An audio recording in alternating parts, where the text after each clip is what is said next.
يقول مزني: أكلما عشت يوما أحسست أني مته، وكلما خلت أني وجدت إيه خلصا فقدته، لا أعرف الأمن عمري كأنني قد زرته.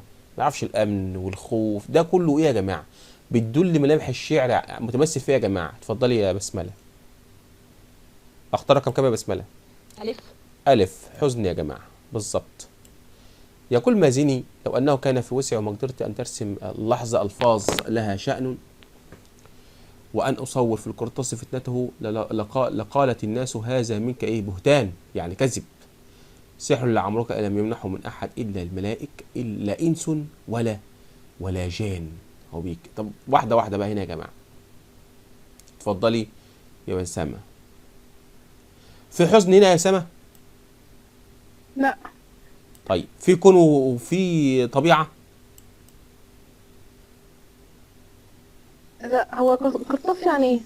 القرطاس مم. يعني كل شيء خاص بالقلم وخاص بالشعر كده يعني. مم. ايوه، قرطاسية اللي هي مكتبة في اللغة الصعيدية وكده، ايوه. بالظبط كده. الاهتمام بتعميق الظواهر. ولا صدق التعبير وعدم المبالغة؟ لا، يبقى دال. لا، بقول لك لو كان في وسعي، ما بلغش في الكلام، لو كنت اقدر. مالكش ادعاء يتخيل حاجات. ماشي، يبقى هو بقول لك لو كان في وسعي الافضل ايه؟ صدق التعبير ان هو ما بلغش في الامر. ماشي. وصل الفكره؟ لو كان في وسعي. طيب بسمله.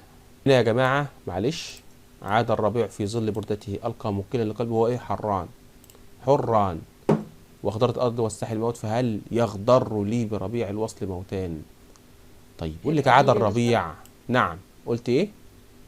يبقى جيم. علشان التأمل في الكون. اه. طيب مثل عليا بعيدة. اهتم بتعمق الظواهر برضو لا. طيب عاد الربيع فهل في ظل بردتي ألقى مقل لقلبي، واغدر واستحيا الموات، فهل يغدر لي بربيع الوصل موتان. ده موت يعني هنا بقى في هنا يعني بيقول لك الأرض مخضرة وأنا مش هيخضر لي حاجة، عايش في موت وبتاع. يبقى إيه؟ تأمل في كون ولا زور مسح من الحزن والتشاؤم؟ ها. مسح الحزن أنا والتشاؤم. بقول لك موت وغيره، صح كده ولا إيه؟ اه. ده الأفضل يا جماعة. بس حزن. انا شايفة ان هو نعم. الكون الذكر اكتر. فين؟ الكون الذكر اكتر. الكون ده خاص، بص لما تلاقي فكر كده ويتعمق قوي في الكلام. انما هو هنا واستحيا الموات وقعد ذكر الفاظ صعبه، الفاظ فيها حزن.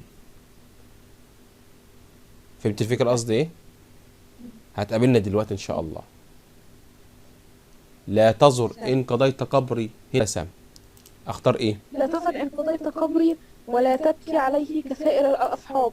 خلي عنك خل الوفاء عنك واسمع لدعاء. الوفاء واسمع لداعي الغدر اه. حين فلات حين هنا وفاء وفاء. ها. يلا.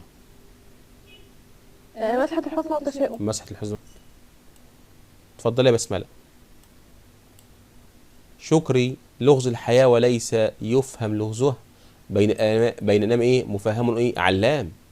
ملامح شعر الديوان يا أستاذ. لغز الحياة يبقى إيه ده؟ هي ها؟ قلت إيه؟ ثانية ثانية. احنا هنستبعد ألف وباء ها؟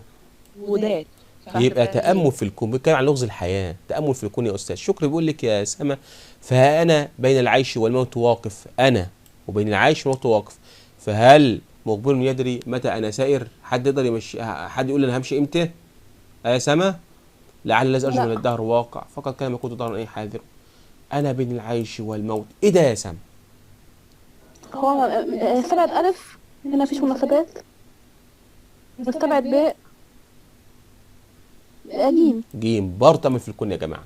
شكر يا بسملة. وما النفس إلا كالطبيعة وجهها رياض، يعني الرياض يعني جنينة يعني، وحديقة وأضوان بها وإيه وبحور، وفيها صراخ اليم إن ماج موجود، وفيها خير إيه خارجي، يعني صوت الماء بتاع الشال ده يا جماعة.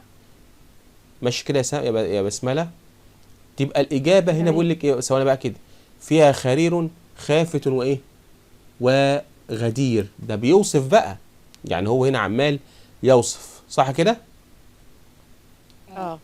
طيب صراخ اليم يعني البحر، الماجة ماشي. مناسبات مفيش مناسبات، مناسبات دي يعني بيكون في مدح لا. بيمدح حد تاني يعني. استهداف مصر العليا، دال. التخلص من تأثير الأدب القديمة ولا غلبة الذهنية. بص يا جماعة السؤال عادي ده، يعني. هو السؤال ده هنمشيه بثلاث استبعاد الاختيارات. مفيش موضوع يعني تخصص من تأثير الأدب القديم يا جماعة، ولا مصر العليا ولا مناسبات. أنا هنختارها غلبة الذهنية على العاطفة يا جماعة. هو بيتكلم على الصراخ. ليه؟ إيه؟ ليه؟ ما أنا بقول لك أنا أهو، هو لو كان جاب كلمة الطبيعة هنختار الطبيعة، هنختار إن هو متزوجين بالطبيعة، بس هو ما جابش الطبيعة. تمام؟ بيقول لك وما النفس إلا كالطبيعة، ده بيتكلم عادي، بيقول لك النفس عاملة زي الطبيعة يا جماعة، مليانة أضواء وبحور وفيها ألم وصراخ وخرير كده يعني. فبيقول لك غلبت الزنا على العاطفة بس وخلاص. الشعر يعني أقسام الخريف ظهورها كما أجاد بالشعر الجليل إيه شعور. طبعا بيقول لك يعطى أو يعبر البيت عن مفهوم الشعر لدى الديوانيين. أختار إيه؟ وتصغر التأمل في الكون. كما أجاد بالشعر الجليل شعور. لا مفيش تأمل في الكون بقى هنا بقى. هو بيتأمل في إيه هنا؟ اتكلم عن الموت والحياة ولا الوجود؟ ما اتكلمش. ولا اتكلم عن قضايا الواقع، صح؟ ألف. ايوه استلام الذات والخل والحدس من هذه الامور دي كلها يا استاذ. ما اتكلمش عن الموسم العليا ولا غيره. بسمله يا شاعر الكون اطلق من او اطلق من سرائره نور الحياه فشعر بانك ايه شعر منك ايه يزكي يا جماعه. جيم. بقول له يا شاعر الكوني، اختار ايه؟ تمام، تامل في الكون يا استاذ الشاعر الكون. احمد علي بقى كثير بيقول يا سما ما هو الكون غير ذاك الضعيف الايه الحولي يسطو به على الاقوياء، ما هو الكون غير ذاك الذي يشفي به الداء وهو عين الداء. اختار ايه يا سما؟ عشان خرجني بس. طيب ما اختار هو الكون غير ذاك الضعيف. الحول يسطو به على الأقوياء. ما هو الكون غير الذي يشفي به الداء وهو عين الداء. ثانية واحدة. الجيم. الكون يستعمل في الكون بالظبط كده يا استاذ، رقم ج. بعد كده رقم 14 ألا فتزحزح يا زمان للشاعر يريد فلا تقوى الجبال على صدع. يشير إلى بعض ملامح الشعر عند الديوانيين. ملامح الشعر يا بسملة عند الديوانيين بقول له إيه؟ ألا فتزحزح يا زمان لشاعر فلا تقوى على صدع، على صدع وغناه. يبقى اختار إيه؟ ما فيش مسحة من الحزن ولا في تأمل. اختار إيه؟ الاهتمام بتعميق الظواهر. لا، تطلع الآفاق وموس العليا، محدش يقدر يقف قدامه بيها. فاهم قصدي ايه؟ وقال باكاسير يا سما وكنت تنكبت الايه او تنكبت الملوك ومدحها فليسوا باكفائي وان لهم حمدي. حمدي يعني اللي هو بيحمدهم يشكرهم او بيمدحهم يعني.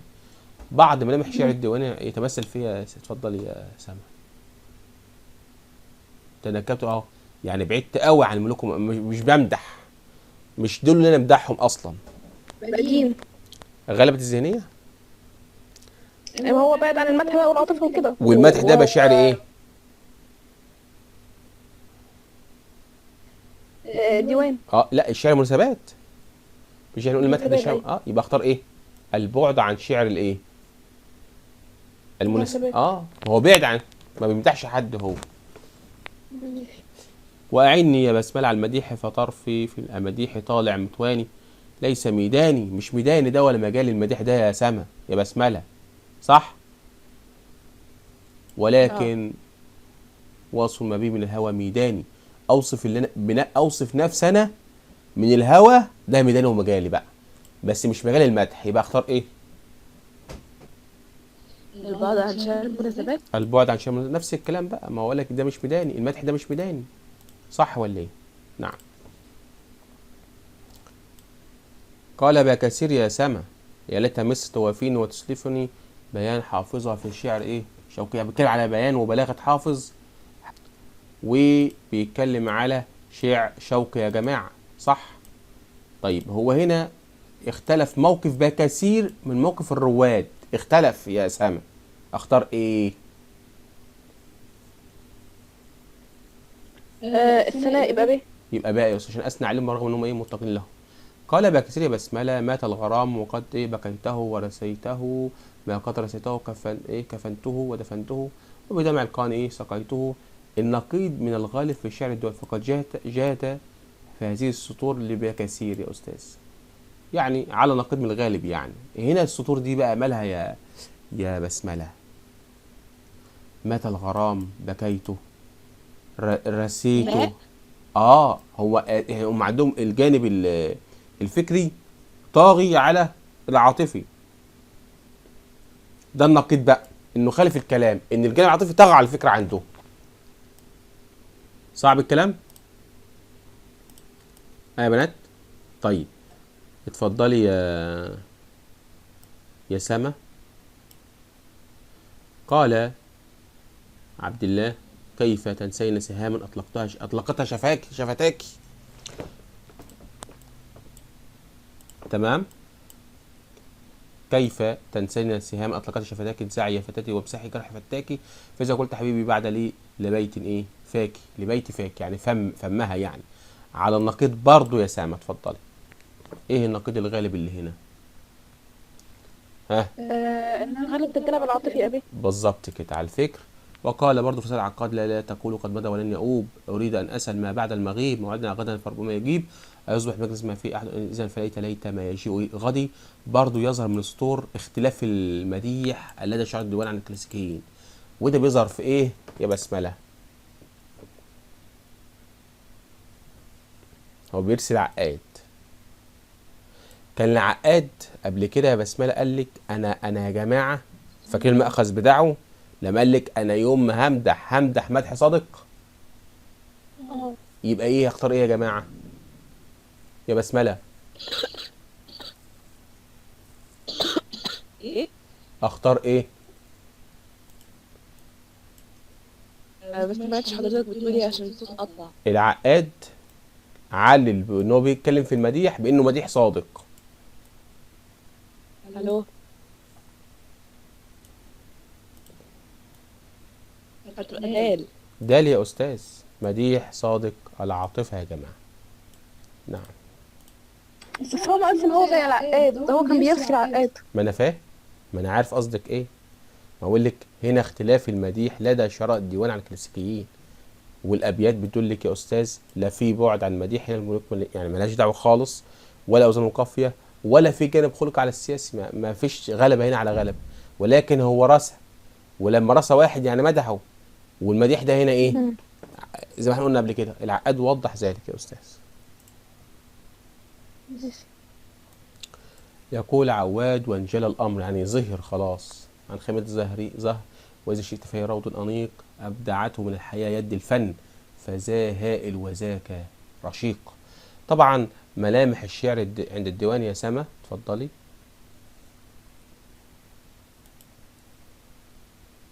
ثانية واحدة. ظهر والفن وروض. هنا استبعد ألف. ماشي. تبقى دال صح؟ تبقى دال اللي جول الطبيعة. قال محمد حسن عوادي يا بسملة متى نرتقي المجد الصريح المخلدة، نرتقي المجد ده أنا عايز أطلع فين؟ للمجد.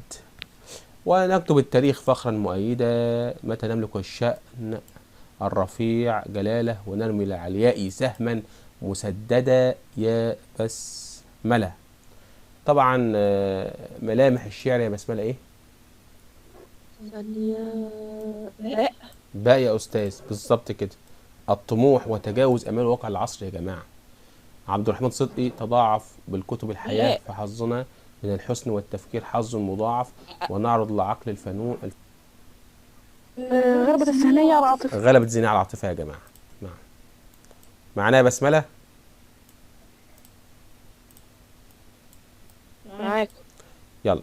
قال عقاد هيهات يطغى أين ابن أنثى في أمة ويصول ما لم يعنه عليها جهل وحقد إيه دخيل. أحد العوامل المؤثرة في شعر الديوان يا بسملة. الجمع بين الثقافتين، الواقع الاستعماري وتعارضه مع الطموحات، اصطدام بشعار كلاسيكية، تنوع اتجاهات أدبية في عصرها. طبعا دال وجيم بعيدة خالص يا جماعة عن الأبيات. اختار ايه يا بسملة؟ باء. باء. الواقع الاستعماري يا جماعة وتعارضه مع الطموحات، لما هم هربوا منه من عالم الواقع ذهبوا إلى عالم الأحلام. قال عقاد يا سما والشعر من نفس الرحمن مقتبس، والشاعر الفذ بقى ايه بين الناس مش عارف ايه كان، مش شايفها الصراحة. رحمن. نعم. اختار ايه يا سما؟ هو بيتكلم على ملمح من الشيء. استبعد ألف مم. واستبعد جيم، نعم. استبعد يبقى ب. باء. صدق التعبير يا جماعة وعدم المبالغة. نعم. مستر هو شكل الأدب دي كده في الامتحان بس ولا في أشكال لا، تانية؟ هي نفس الشكل ده في الأدب. ده الأدب يا جماعة، ده اللي جه السنة اللي فاتت. قال عقاد في مقدمة الديوان: الشعر لا يفنى إلا إذا فنيت بواعثه، وما بواعث إلا محاسن الطبيعة ومخافها وخوالج النفس وأمانيها. رؤية العقاد للشعر هنا بسملة إيه؟ التعبير عن الذاتية. البواعث ده خاصة بالذاتية. أنا هحل السؤال ده يا جماعة. بقى الامساك بالطبيعة، محاسن الطبيعة، التأمل في الكون. الأولى والتانية. طبعا يا جماعة الإجابة الأولى والتانية. بيقول لك الذاتية، خوالج النفس أهي يا جماعة، والطبيعة أهي. يبقى إيه؟ يبقى الأولى والتانية يا جماعة. اتفضلي يا بسملة. يقول عقاد في مقدمة ديوانه: الشاعر لا ينبغي أن يتقيد إلا بمطلب واحد يطلب فيه جميع المطالب، هو التعبير الجميل عن الشعر الصغير. يعني بقول لك إيه، أنا مش هقيد بالوزن والقافية يا جماعة، مش أنا اللي تحبسني الوزن والقافية. يبقى في مأخذ اتخذه الديوان على تلميذ البارودي يا جماعة. أهو يا بسملة. دال. الاتم بكشور الأشياء ولا تغني شعر مناسبات. طبعا مفيش هنا يا جماعة اللي احنا عايزينه هنا، مفيش مناسبات. قصة الفتى القديم برضو بعيدة. اهو بيقول لك ايه هنا؟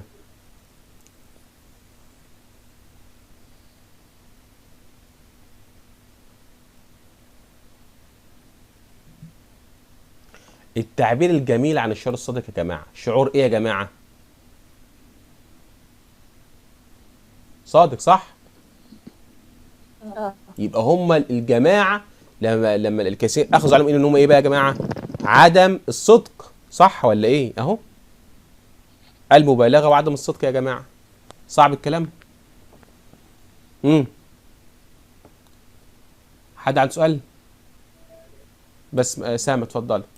قال المازني عن شكري صنم ولا كالأصنام، ألقت به يد القدر العابسة في ركن خرب على ساحل اليم، صنم تتمثل في سخرية الله المرة، ملمح من ملامح الجمود لدى الديوان يا جماعة. اتفضلي يا سما. الجمود. الإعجاب الفكري. الايه؟ لا خلي بالك، ده يعتبر بيهجو شكري. هما في الاخر المدرسه ايه اللي حصل؟ مش اختلفوا مع بعض. طيب يبقى خلاف بين رواد المدرسه. وصفوا بالصنم. كنت واحد اسمه شكري يعني افتكرت شكري اللي هو الشكر. لا لا، عبد الرحمن شكري يعني. وقال عبد الرحمن شكري يا بسملة: في انجلترا رأيت الوديان الصغيرة التي تحت الجبال، التلال مكسوب الأشجار، بقايا الغابات الكبيرة والقديمة. قلت ايه؟ باء. ماشي. اتصل بالثقافة الغربية. ماشي يا ستي، سبقتني بسملة. طيب 30. اتفضلي يا سما. يقول شكري: والشعر ما أشعرك وجعلك تحس عواطف النفس إحساسا شديدا، لا ما كان لغزا منطقيا أو خيط معاكري أو معاقري الحشيش. طيب هنا بقى يا أستاذ اختار العبارة: انتقاد بعض الاتجاهات الأدبية المتمثلة في إيه؟ هم بيقول لك هم انتقدوا بعض الاتجاهات الأدبية. زي إيه بقى؟ ثانية واحدة. أهي مفتاحك أهي. وتحس عواطف النفس.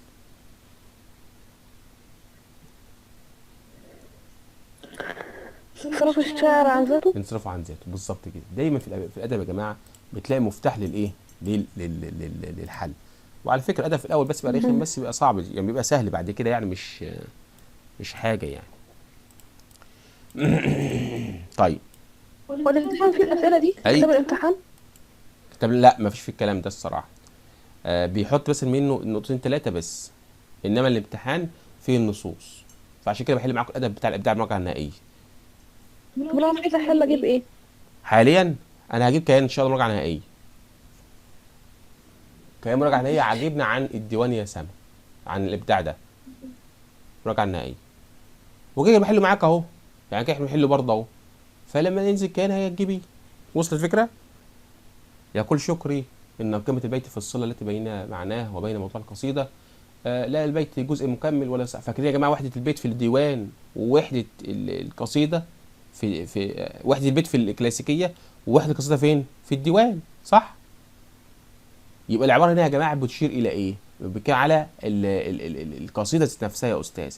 ان الوحده الفنيه يا جماعه، هو بيتكلم على البيت، ان البيت بتاع القصيده ده بيكمل القصيده، لان القصيده عندهم كائن ايه؟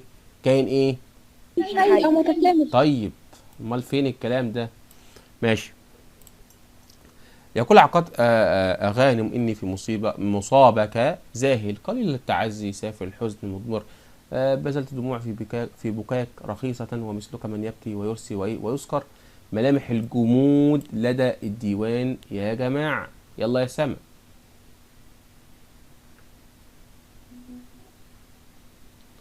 بيقول لك دموع ورخيصة، ابعد خالص عن فيك ولا ترى. نعم. خلاف. ليه هو حد ذم حد هنا؟ هو شكر الكلام على المزن ولا حد اتكلم على حد؟ لا التجديد والاشياء مناسبة. فاهم الفكرة؟ هنا رسالة. وصل الفكرة؟ الزوم دي يا جماعة هيفصل، الزوم دي هيفصل. ماشي. يلا يا سما. قال عقاد فليست تصان الحقوق التي حمى جانبيها ضعاف الهمم. اسر رحمة أم خصمها فلا رحمتها عواد النقم. أحد العوامل المؤثرة في الشعر الديواني يا بسملة. الأمة وخصمها ده إيه يا بسملة ده؟ الواقع الاستعماري. الواقع استعماري. وقال عقاد مترجما عن شكسبير وما سلك من يسرق المال إنني أرى المال من يصفر به فهو صاحبه. تقلف الأيدي فقبلك كاسب حواه وقد يحويه بعدك كاسبه. العوامل المؤثرة في الديوان يا هو تأثر بالعربية والغربية ثقافتين. يقول لك ترجم عن هو ترجم كلامه. ملا. ايه يا ظهر هات ما شئت وانظر عزمات الرجال فكيف تكون ما تعزت في بلائك الا هان بالصبر منه ما لا يهون. ملامح الشعر عند الديوان يا بسملة. ثواني. تغير المناسبات ولا الطموح وتجاوز امال واقع عصرهم ولا غابة ذهنية ولا لكل الطبيعة يا بسملة. هتبقى جيم. يعني بصي، لا جيم ايه ده؟ مفيش فكرة خالص. بقول ايه يا ظهر هات ما شئت، هات اللي انت عايزه. انظر لعزيمة الرجال كيف تكون. يبقى الطموح وتجاوز امال وواقع عصري. القلم ده غريب. عم بتعودي بس على حل اللي هيجيب يعني. يلا. قال عقاد والعقل من الناس الحياة وإنما قد شابه وهي صغيرة إيه تتزين والطفل تصحبه الحياة وما له لب أو لب بقى. لب هنا معنى عقل يعني. والناس قد عاشوا مكان الحجة إلا جنينا في الحشا يتكون. تشير بيت من مبادئ الاتجاه الوجداني عامة والديوان خاصة يا سما. والعقل مثل الحياة والطفل والناس قد عاشوا. صدق التعبير اهتم بتعميق الظواهر. مبدأ من مبادئ الوجدان. طلعت ألف وب. لأن الوحدة الفنية خاصة بكله عكس ذات التانيين مش خاصة بكله. انت فاهم قصدي ايه؟ بس دي اللي خلق ألف بس مش دعوة بالأبيات بس. العقاد إني ألوذ بالشعر حين يتركني من الطوارق يعني النوازع المصائب يعني. لازال وضيفان الحب والشعر ديني والحياة معا. دين لعمرك لا تنفيه الأديان وما دام في الكون ركن الحياة يرى. في صحائف الشعر ديوان، بعض مناحي الديوان تتمثل فيها بسملة: وحدة فنية، ذاتية، تأمل، تانية والتالتة. طبعا في كلمة الكون يا جماعة، يبقى اختار الكون صح. طيب وألوذ بشعري أنا، ذاتية، أنا اللي حل دي يا بسملة معلش، يبقى التانية والتالتة. كون وحاجتي أنا وشعري، صح كده يا جماعة؟ وذاتيتي، الذاتية بتاعت مين؟ الشاعر.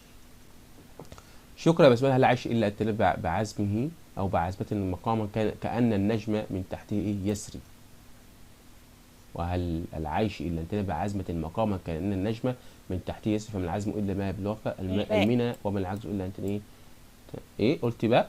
ملامح الشعر عندهم يا أستاذ. ماشي، الطموح يعني، عشان العزم. ماشي كويس، كويس يا بسملة. سما قال شكرا لك، ولكن مثل ليس إيه تجبو به المنى أو المنى بقى، ولو كان في أيدي الخطوب عناني. ثواني أنا فكرت فيها بقى كده. استجبوا به المنى يعني مش أنا اللي صعب عليا ان اوصل الاحلام والاماني، ولكن في ايدي الخطوب يعني الصعاب ايه؟ أبي. باء بالظبط كده. يقول شكر ان الحياه جمالها وبهاؤها هبه من النجباء والشهداء، الحمد كل مجد خالد سامي المنال كمنزل الجوزاء. ملامح الشعر يا بسمله: ان الحياه جمالها هبه من النجباء، الحالمون بيحلموا بكل مجد. يبقى يا بسمله باء طموح، بيحلموا بكل مجد يا جماعة. صعب الكلام؟ هما تمام. نعم. يقول شكري أطماعه علوية أحلام ذهبية الآمال كالعقبان. ملامح الشعر عند الديوان يا بسملة: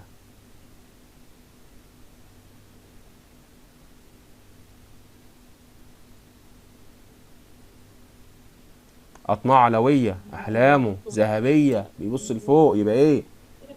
باء. شكر ولقد تحمد الخليل طويلا ثم يبدو ما كان منه انطواء، فإذا الغدر شيمة وطباع، وإذا الود والوفاء رياء. يبقى إيه بقى سما؟ الخليل برضه والغدر، يبقى إيه سما؟ يبقى الخلاف برضه يا أستاذ، يبقى الخلاف يا جماعة. يقول زكي نجيب محمود: جمع العقاب الحرة في تلقائيتها والعقل في انضباطه، جمع بينهم في كل كائن حي. في كل آية علامة يعني فنية، يعني على اختلاف درجات في الكائنات الحية وفات الفنون، فكلما تبع الكائن الحي في سلم الكمال وكذلك. طبعا يا جماعة مين على الدور؟ بسملة. معالم الشعر يا بسملة عند الديوان: ألف تغيير كامل الفكر يا أستاذ عاطفي. ماشي. وذكر نجيب محمود عندما انتقدت من عالم المنفلوطي بنظراته وعباراته وحافظ بلياليه وبؤسائه، يعني على حافظ والمنفلوطي يعني والجبران، إلى العقاد بمطالعته مراجعته ومطالعته وقراءته وساعته بين الكتب، وإلى صلابة العقل وقلب الهش رأس الصلب، فأحسست نضجا فكريا ينمو معي وهذه خطوط سريعة. الشعر الجيد كما يرى ذكي نجيب محمود في الفقرة يا سما: الشعر التي تكون فيها العاطفة جياشة لصالح الفكر. الشعر التي تكون فيه العاطفة جياشة لصالح الفكر. أيوة ما هو مشاعر بعد كده عقل. جياشة بعيدة أوي دي، هو بيتكلم على المطالعة والنصوص وصلابة العقل. يبقى أنا عايز أول حاجة ذهنية، أفكر في الذهنية الأول. هو قال من القلب الهش الرقيق الرأس الصلب، يعني ده بقول لك اتحول من حاله لكذا، من القلب الهش للرأس الصلب كده على العقل. أيوة. يبقى هو هنا يا أستاذ معاه عواطف، والأكثر الذهنية مع الاعتدال واستقامة العواطف. صح ولا إيه؟ بقى الأقرب صح. نعم.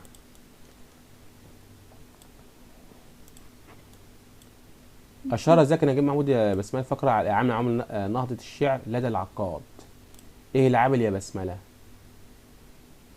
هو بيقول لك ايه؟ الى عالم العقاد. بصي، مطالعاته ومراجعته وساعته من الكتب وهكذا وهكذا. ايه يبقى اختار ايه؟ ها؟ الشعر الذي من مطالعاتي. العواطف والأحاسيس. هم. باء. بقى يا استاذ، بقول لك المطالعات وقصة القراءة يا استاذ. ايه اللي زعلك فينا؟ كويس كويس يا استاذ. نختم بسما ثروت أباظة. ما زلت أذكر المازني هو يترك فكان المنبر ثروت أباظة في مقدمة الكيان يا جماعة المسرح. صح؟ قابلنا في كيان كذا مرة في القصة. اه نعم. ويترك المنبر إلى مقدمة المسرح ويقول أشهد الله والحق إنه والعقاد قد إيه حاولنا أن نهدم شوقي وحافظ لا منهما ولنقف على أنقاضهما فلم ننل إلا من الحق ومن أنفسنا. يؤيد ما اعترف به المازني ثروت أباظة، يعني ما انتهاش، ما هو احنا بناخده، وإنما تجمد الديوان واستمرار الكلاسيكيين.